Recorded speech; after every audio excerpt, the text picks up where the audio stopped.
నమస్తే, నేను సిరి. ఏపీ వరదల్లో అయితే స్లీపర్ సెల్స్ ఉన్నారని చెప్పేసి మనకి వార్తలు వస్తున్నాయి. దానికి నాయకత్వం వహించింది కూడా సిఐడి చీఫ్ సునీల్ గారు అని చెప్పేసి మరి కొన్ని వార్తలు అయితే వస్తున్నాయి. ఇందులో ఎంతవరకు వాస్తవం ఉంది ఏంటి అనేది మనకు వివరించడానికి మనతో పాటు ఉన్నారు ప్రముఖ senior journalist, political analyst CS Rao గారు.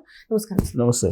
సరే, ఇప్పుడు చూస్తుంటే సిఐడి చీఫ్, మాజీ సిఐడి చీఫ్ ఎవరైతే ఉన్నారో సునీల్, తను ఇప్పుడు ఏపీ వరదల్లో స్లీపర్ సెల్స్ ఎవరైతే ఉన్నారో వాళ్ళకి నాయకత్వం వహించారని చెప్పేసి అయితే కొన్ని వార్తలు సోషల్ మీడియాలో హల్చల్ అవుతున్నాయి. ఇందులో ఎంతవరకు వాస్తవం ఉందంటారు? ఇప్పుడు యాక్చువల్గా స్లీపర్ సెల్స్ అనేది ఆంధ్రప్రదేశ్లో ఉన్నాయి అనేది చాలా కాలంగా వినిపిస్తుంది. ఇప్పుడే కాదు, జగన్మోహన్ రెడ్డి ముఖ్యమంత్రిగా ఉన్నప్పుడు కూడా కొన్ని స్లీపర్ సెల్స్ తెలుగుదేశం పార్టీ లీడర్స్ని వెంటాడేలాగా పనిచేస్తున్నాయి అనేది అప్పట్లోనే వచ్చినటువంటి అనుమానం. ఇప్పుడు ప్రభుత్వం మారిన తర్వాత కూడా ఆ స్లీపర్ సెల్స్ మరింత యాక్టివేట్ అయ్యి ప్రభుత్వాన్ని డ్యామేజ్ చేసేలా, ప్రభుత్వాన్ని ఇబ్బంది పెట్టేలా వ్యవహరిస్తున్నాయి అనేది చంద్రబాబు గారే అనుమానం వ్యక్తం చేశారు. కొంతమంది కుట్ర పన్నుతున్నారు అని.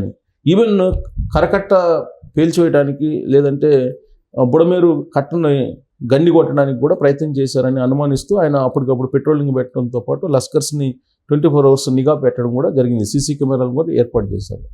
సో ఇదంతా కూడా ఆంధ్రప్రదేశ్ ఇంటెలిజెన్స్ ఇచ్చినటువంటి ఇన్ఫర్మేషన్ బహుశా చంద్రబాబు గారికి అయి ఉంటుంది. లేదంటే ఆయన వితౌట్ ఇన్ఫర్మేషన్ అయితే ఒక ముఖ్యమంత్రి హోదాలో అలాంటి అనుమానాన్ని వ్యక్తం చేయరు. ఆయన అనుమానం ఏదైతే ఉందో అది నిజము అని చెప్పి ఇప్పుడు ప్రూవ్ అవుతుంది.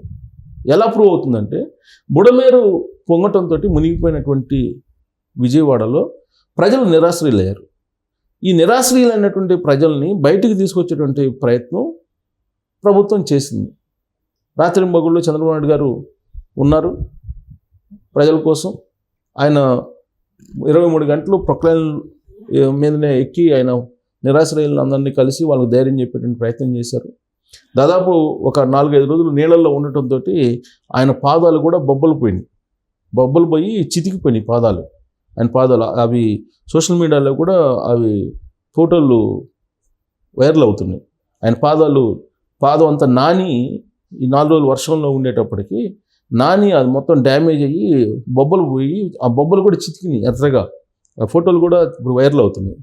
ఆయన అంత కష్టపడి ఆ నిరాశ్రయులందరినీ బయటపడేయాలి విపత్తు నుంచి అని చెప్పి ప్రయత్నం చేస్తూ ఉంటే, స్లీపర్ సెల్స్ అనేవి గ్రౌండ్ లెవెల్లో ప్రభుత్వాన్ని డ్యామేజ్ చేసేలా ప్రయత్నం చేశాయి. ఆ స్లీపర్ సెల్స్కి నాయకత్వం వహించింది సిఐడి మాజీ చీఫ్గా ఉన్నటువంటి సునీల్ అనేది ఇప్పుడు తాజాగా తెలుగుదేశం పార్టీ కొంత ఇన్ఫర్మేషన్ తోటి ఇప్పుడు ఆ సంఘటనని మొత్తం దర్యాప్తు చేస్తుంది.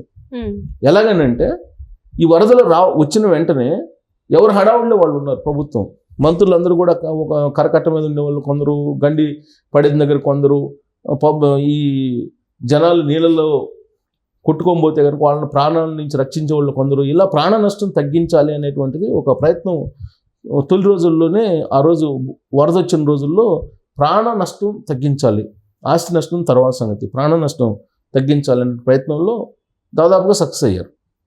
లేదంటే చాలా పెద్ద ఎత్తున ప్రాణ నష్టం జరిగి ఉండేది.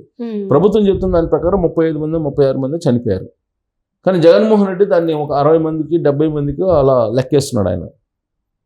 సరే, ఆయన లెక్కలు ఆయన ఎన్ని వేసుకున్నా అఫీషియల్గా ప్రభుత్వం ఇచ్చినటువంటి డేటానే దానికి బెంచ్ మార్క్ అవుతుంది. సరే, ఎట్టకేలకు దాన్ని ప్రాణ నష్టం అనేది తగ్గించగలిగారు. అయితే ఇక్కడ ప్రభుత్వాన్ని బద్నాం చేసేందుకు కొన్ని స్లీపర్ సెల్స్కి నాయకత్వం వహించి ఆ స్లీపర్ సెల్స్ని ఆ వరద ప్రాంతాలకు పంపించాడు సునీల్ అనేది ఇప్పుడు తెలుగుదేశం పార్టీ అనుమానిస్తుంది. దానికి సంబంధించిన ఆధారాలని సేకరిస్తుంది.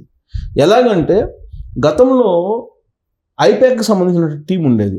ఈ ఐపాక్కి సంబంధించిన టీం ఏం చేసేదంటే, జగన్మోహన్ రెడ్డి ప్రభుత్వం అద్భుతంగా ఉంది, పరిపాలన బాగుంది అని చెప్పేసి పబ్లిక్లో వాళ్ళే తిరుగుతూ, వాళ్ళే సోషల్ మీడియాలో మాట్లాడుతూ ఆ వీడియోస్ని పెట్టేవాళ్ళు. అలాగే జగన్మోహన్ రెడ్డి అప్పట్లో పారిశ్రామిక సదస్సులు పెడితే వీళ్ళే బ్లేజర్ వేసుకొని, వీళ్ళే కోట్ వేసుకొని, వీళ్ళే పారిశ్రామికవేత్తల్లాగా వెళ్ళేసి ఒప్పందాలు కుదుర్చుకొని, జగన్మోహన్ రెడ్డి పరిపాలనలో ఇన్ని కోట్ల రూపాయల ఒప్పందాలు కుదిరిని పారిశ్రామికవేత్తలతో అని చెప్పుకున్నటువంటి సందర్భాలు కూడా ఉన్నాయి. ఆ ఫోటోలు కూడా అప్పట్లో బయట పెట్టారు తెలుగుదేశం వాళ్ళు. సరే, ఇప్పుడు జగన్మోహన్ రెడ్డి ముఖ్యమంత్రిగా దిగిపోయారు. ఇప్పుడు తెలుగుదేశం పార్టీ ఉంది, చంద్రబాబు నాయుడు గారు ముఖ్యమంత్రిగా ఉన్నారు. అయితే ఇక్కడ వరదల సందర్భంగా ఒక టీంని దింపేసి సునీల్ అనే అతను ఐపీఎస్, అతను సీనియర్ ఐపీఎస్, జగన్మోహన్ రెడ్డికి సొంత మనిషిలాగా వ్యవహరించేటువంటి ఐపీఎస్ అతను. ఫస్ట్ జగన్మోహన్ రెడ్డి, తర్వాతే ప్రభుత్వం లేదంటే డ్యూటీ అనేటువంటి అభిప్రాయంతో ఆయన ఉంటారు అనేది ఆయన గురించి తెలుగుదేశం పార్టీ వాళ్ళు తరచూ చెప్పేటువంటి మాట. దానికి తగిన విధంగానే ఆయన ఆ విధంగా వ్యవహరించారు. రఘురామకృష్ణరాజు గారిని అరెస్ట్ చేసినప్పుడు ఇదే సునీల్ ఏపీసీఐడిగా ఉన్నారు. అందుకే ఆయన సునీల్ ఆధ్వర్యంలోనే 3rd డిగ్రీ జరిగిందని చెప్పేసి ఆయన కంప్లైంట్ కూడా చేశారు సునీల్ మీద. ఆయన ఎస్సీ రిజర్వేషన్ తోటి ఐపీఎస్గా ఎన్నికయ్యి ఐపీఎస్గా విధుల్లో చేరి ఆ తర్వాత క్రిస్టియన్గా మారి ఈ క్రిస్టియన్ లాబింగ్లో జగన్మోహన్ రెడ్డికి దగ్గరయ్యారు ఆయన అనేది తెలుగుదేశం పార్టీ వాళ్ళు చేస్తున్నటువంటి ఆరోపణ. ఇప్పటికీ కూడా జగన్మోహన్ రెడ్డి సొంత మనిషిలాగా ఈ ఏపీసీఐడి మాజీ చీఫ్ సునీల్ వ్యవహరిస్తుంటారు ఐపీఎస్ అనేది. ఇప్పుడు ఈ ఐపీఎస్ని కానీ సీతారామాంజనేయులు ఐపీఎస్ని కానీ లేదా సునీల్ని కానీ లేదంటే సంజయ్ని కానీ ఇలాంటి వాళ్ళు కొంతమంది ఉన్నారు. దాదాపు 16 మంది ఐపీఎస్లు వీళ్ళని డీజీపీ ఆఫీస్లో రిపోర్ట్ చేయమని చెప్పి ఉదయం సాయంత్రం తంబేసి వెళ్ళండి అని చెప్పారు. డ్యూటీస్ వాళ్ళకి అప్పచెప్పాల. కారణం ఏంటంటే వాళ్ళందరూ జగన్మోహన్ రెడ్డికి సంబంధించిన పర్సనల్ ఐపీఎస్ఎల్ లాగా వ్యవహరిస్తున్నారు, జేపీఎస్ఎల్ మాదిరిగా జగన్ పోలీస్ సర్వీసుల మాదిరిగా వ్యవహరిస్తున్నారు అనే అభిప్రాయం ఇప్పుడున్నటువంటి ప్రభుత్వంలో ఉంది. అందుకే వాళ్ళని పక్కన పెట్టేశారు. పక్కన పెట్టినప్పటికీ కూడా వాళ్ళు ఏం చేస్తున్నారు, ఆ 16 మంది డ్యూటీకి కరెక్ట్గా రాకుండా ఎలహంకా ప్యాలెస్లో వీకెండ్స్లో అక్కడ పార్టీలు చేసుకుంటూ మిగతా రోజుల్లో ఇక్కడ ఉండేటువంటి ప్రభుత్వాన్ని డ్యామేజ్ చేసేలాగా వాళ్ళకు ఉన్నటువంటి నెట్వర్క్ను ఉపయోగిస్తున్నారు అనేది ప్రభుత్వం యొక్క అనుమానం. దాంతో ఈ మధ్యకాలంలో ఏపీ డీజీపీగా ఉన్న తిరుమలరావు గారు ఒక మెమో కూడా ఇచ్చారు వాళ్ళకి, వచ్చి అందుబాటులో ఉండాలి మీరు ఉదయం నుంచి సాయంత్రం దాకా అని. అయినప్పటికీ కూడా వాళ్ళు అందుబాటులో ఉంటున్నారు. మరి వీళ్ళు ఏం చేస్తున్నారు అని అంటే ఇప్పుడు సునీల్ ఐపీఎస్ది బయట తీశారు తెలుగుదేశం పార్టీ వాళ్ళు. ఇప్పుడు ఈ వరదల సందర్భంగా ఈ 10 రోజుల పాటు ఆయన ఒక టీంని ఐపాక్ టీంని గతంలో ఉండే ఐపాక్ టీంని మొత్తాన్ని పంపించేశారు. కొంతమంది మనుషుల్ని పంపించేశారు వరద ప్రాంతాలకి పంపించేసి మాకు ఏం సహాయం అందించట్లేదు ప్రభుత్వం, ఈ ప్రభుత్వం ఫెయిల్యూరు, ఈ ప్రభుత్వానికి సంబంధించి అసలు వీళ్ళకి సోయలేదు, ఇంతమంది మేము మునిగిపోతుంటే అని చెప్పి వీళ్ళే ముంపుకు గురైనట్టు అక్కడ మీడియాతోటి మాట్లాడుతున్నట్టు సాక్షి మీడియాకి సంబంధించినటువంటి ఒక రిపోర్టర్ని ఆ బయటలు తీసుకోవడానికి కానీ ఆ కవరేజ్ ఇవ్వడానికి కానీ ఈ టీం తోటి పంపించారు.